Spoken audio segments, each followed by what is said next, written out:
Assalamualaikum warahmatullahi wabarakatuh. Halo teman-teman, welcome back to my podcast Serpihan Permata.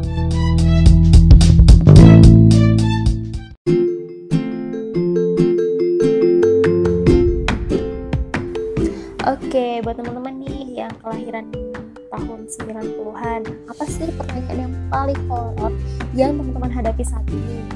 Mungkin beberapa ada yang paling sangat tidak suka dengan pertanyaan kapan menikah, kerja di mana, gajinya berapa, udah punya rumah belum, kapan punya anak, dan lain-lain sebagainya.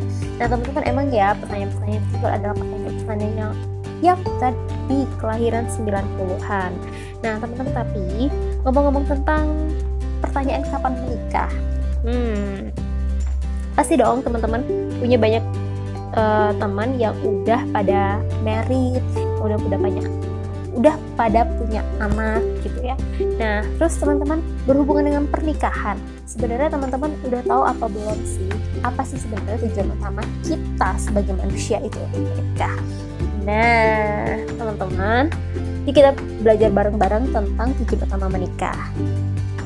Teman-teman sekalian, banyak orang yang telah menikah tapi terkadang mereka tidak tahu apa itu tujuan menikah, atau kalaupun mereka tahu, kadang-kadang itu hanya persoalan tujuan yang sifatnya sementara saja. Nah, sekarang nih, sebelum teman-teman semuanya lebih jauh masuk pada sebuah ikatan suci yang bernama pernikahan, mungkin akan lebih baik jika kita semua paham terlebih dahulu apa sih sebenarnya tujuan utama pernikahan. Teman-teman, yuk sama-sama kita renungkan beberapa pertanyaan berikut. Apa sebenarnya tujuan utama itu untuk menikah? Apakah untuk mencari ketenangan dan kebahagiaan? Apakah untuk mendapatkan keturunan? Atau semata-mata hanya untuk memuaskan hasrat seks? Atau tujuan-tujuan lainnya? Nah, sebenarnya nih teman-teman, ada banyak banget tipe awal mula pasangan yang melangsungkan pernikahan. Terkadang pernikahan dimulai karena saling cinta, lalu diresmikan dalam sebuah ikatan yang bernama pernikahan. Atau terkadang juga karena dijodohkan oleh orang tua dengan alasan orang tua lebih berpengalaman dan lebih baik dalam mencarikan jodoh daripada anaknya. Ya emang bener sih ya, kadang-kadang orang tua itu lebih berpengalaman, tapi please deh teman-teman, ini tuh udah tahun 2020 ya, ini tuh udah bukan lagi zamannya Siti Nurbaya yang kita saling dijodoh-jodohin. Nah, atau nih teman-teman, terkadang alasan menikah karena kepepet, baik karena accident atau karena umurnya sudah terlalu tua. Nah, teman-teman semuanya, terlepas dari apapun alasan seseorang melangsungkan pernikahan, sebenarnya apa sih tujuan utama dalam pernikahan? Oke, teman-teman mengutip dari pendapat Al-Ghazali dalam kitabnya Ihya Ulumuddin bahwa tujuan utama menikah adalah untuk mendapatkan keturunan.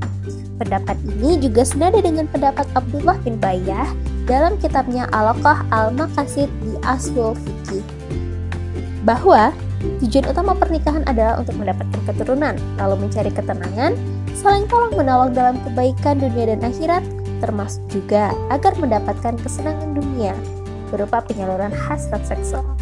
Nah, teman-teman sekalian, menariknya Al-Ghazali ataupun bin Bayyah tidak menjadikan penyaluran hasrat seksual sebagai tujuan utama pernikahan. Apakah ini berarti hubungan seksual tidak penting? Dalam pernikahan, hubungan seksual merupakan ritual yang tidak boleh ditinggalkan. Bahkan, salah satu indikator kebahagiaan dalam berkeluarga adalah kepuasan hubungan seksual. Nah, dalam salah satu hadis Nabi juga dijelaskan bahwa melakukan hubungan seksual antara suami dan istri itu adalah bernilai sedekah. Bahkan persoalan seksual ini bisa pula menjadi salah satu alasan suami istri boleh cerai. Hal ini menunjukkan betapa pentingnya hubungan seksual ini sendiri. Tapi teman-teman sekalian, yang perlu diingat adalah walaupun hubungan seksual begitu penting dalam pernikahan, akan tetapi itu bukan tujuan utama.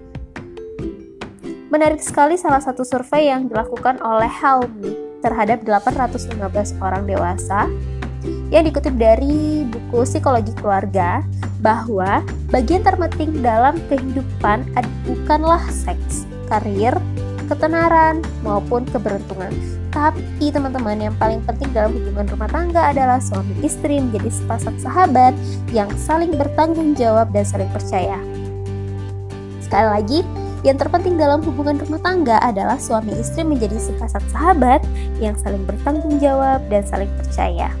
Kenapa? Karena seiring dengan bertambahnya usia perkawinan, kebutuhan seksual semakin menurun dan kualitas persahabatan akan semakin meningkat. Nah teman-teman sekalian, hasil survei ini juga mengingatkan aku sama satu cerita nih teman-teman. Ketika ada seorang laki-laki menikah dengan seorang perempuan yang secara fisik bisa dibilang sempurna, urusan seksual pun tidak ada tandingannya, mantap luar biasa. Akan tetapi kebahagiaan dalam urusan seksual ternyata hanya bertahan dalam 1 bulan saja. Selebihnya si perempuan ini berlaku kasar dan tidak sopan kepada suaminya. Tidak ada bentuk cinta dan luapan kasih sayang yang tercurah dari seorang istri. Yang ada hanyalah kalkulasi nafkah dan materi yang harus dipenuhi setiap hari. Singkat cerita, akhirnya sang suami tidak kuat dan memutuskan untuk bercerai.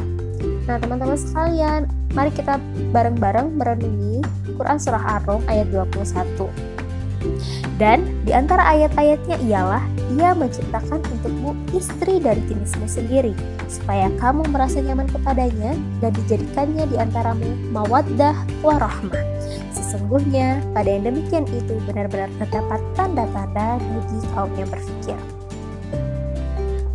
Nah teman-teman sekalian, dalam ayat tersebut, Allah memberikan 2 potensi agar tujuan pernikahan itu adalah berupa sakinah atau ketenangan dan kebahagiaan. Yang mana hal ini bisa dicapai yaitu dengan cinta dan kasih sayang.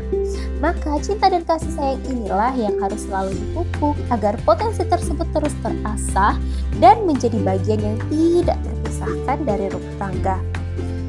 Sekarang gini deh, coba kita pikirkan, untuk apa kita punya istri cantik ataupun suami yang tampan dan rupawan jika tidak ada ketenangan dan kebahagiaan? Untuk apa pula kita mempunyai pasangan yang kaya raya dan keturunan yang bagus jika rumah tangga selalu dihiasi dengan pertengkaran dan percekcokan? Nah, oleh karena itu, tujuan utama dalam melangsungkan pernikahan yang harus dicapai sebagaimana dijelaskan dalam surah Ar-Rum ayat 21 adalah sakinah, ketenangan jiwa, dan kebahagiaan lahir batin. Teman-teman sekalian, ternyata selain ketenangan jiwa dan kebahagiaan lahir batin, tentu saja yang paling utama dari tujuan menikah adalah sebagai bentuk ibadah kepada Allah Subhanahu wa Ta'ala. Ketenangan dan ibadah sebagai tujuan menikah itu adalah ibarat 2 sisi mata uang yang tidak bisa dipisahkan. Ketika menikah diniatkan untuk ibadah, maka ketenangan dan kedamaian yang akan kita dapatkan apapun persoalan keluarga yang kita hadapi. Semoga Allah Subhanahu wa Ta'ala senantiasa menjadikan keluarga kita keluarga yang bahagia, penuh cinta dan kasih sayang. Amin. Nah teman-teman sekalian, sekian dulu pembahasan kita pada episode kali ini, yaitu tentang apa sih sebenarnya tujuan utama kita menikah, yang ternyata udah kita jawab bareng-bareng melalui Quran Surat Ar-Rum ayat 21, yaitu tujuan utama menikah adalah agar kita merasa nyaman serta menciptakan keluarga yang sakinah, mawaddah, warahmah. Nah, semoga kita semua bisa mewujudkan pernikahan impian, yaitu pernikahan sehidup sesurga dengan pasangan kita masing-masing. Buat teman-teman yang sudah menikah, semoga pernikahannya langgeng hingga di dunia dan di akhirat. Buat teman-teman yang mau menikah dan ataupun belum bertemu dengan jodohnya, semoga kita semua senantiasa dipertemukan oleh Allah dengan jodoh terbaik kita, sehingga kita berjodoh tidak hanya di dunia tapi juga di akhirat kelak. Amin amin ya robbal alamin. Baiklah teman-teman, mohon maaf atas segala kesalahan. Saya pamit dan sampai jumpa di podcast aku berikutnya ya. Assalamualaikum warahmatullahi wabarakatuh. Bye bye.